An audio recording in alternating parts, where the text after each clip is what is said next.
ప్రభువైన యేసుక్రీస్తు నామంలో మీ అందరికీ షాలోమ్. 5 రొట్టెలు 2 చేపలు చేసిన అద్భుతం ఏంటో తెలుసా? యేసు ప్రభువు చేస్తున్న అద్భుతాల గురించి, ఆయన బోధల గురించి విని గలిలయ సముద్ర తీరానికి వేలాది మంది ప్రజలు తరలి వచ్చారు. ఆ రోజంతా యేసు వారికి దేవుని రాజ్యాన్ని గురించి బోధిస్తూ వారిలోని రోగులను స్వస్థపరుస్తూ గడిపారు. సమయం తెలియకుండానే సాయంత్రం అయిపోయింది.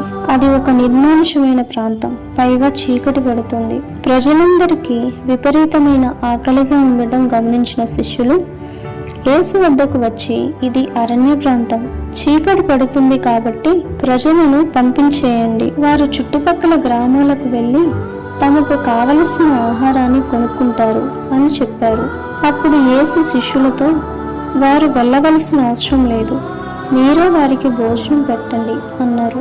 దానికి శిష్యుడైన ఫిలిప్పు ఆశ్చర్యపోతూ, ఇక్కడ వేలాది మంది ఉన్నారు, వీరందరికి తలా ఒక చిన్న ముక్క పెట్టాలన్నా 200 దేరానములు అంటే నాణాలు రొట్టెలు చాలవని ఆయనతో చెప్పాను.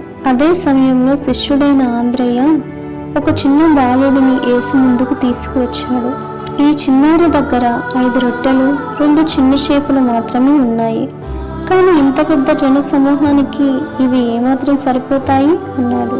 ఆ చిన్నారి తన వద్ద ఉన్న కొద్దిపాటి ఆహారాన్ని యేసుక్రీస్తుకు ఇవ్వడానికి ఏమాత్రం వెనుకాడలేదు.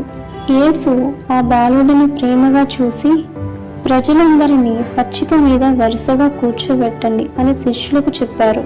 ప్రజలందరూ గుంపులు గుంపులుగా కూర్చున్నారు. అప్పుడు యేసు ఆ 5 రొట్టెలను 2 చేపలను తన చేతుల్లోకి తీసుకున్నారు. కన్నులెత్తి పరలోకపు తండ్రికి కృతజ్ఞతలు తెలిపి వాటిని ఆశీర్వదించారు.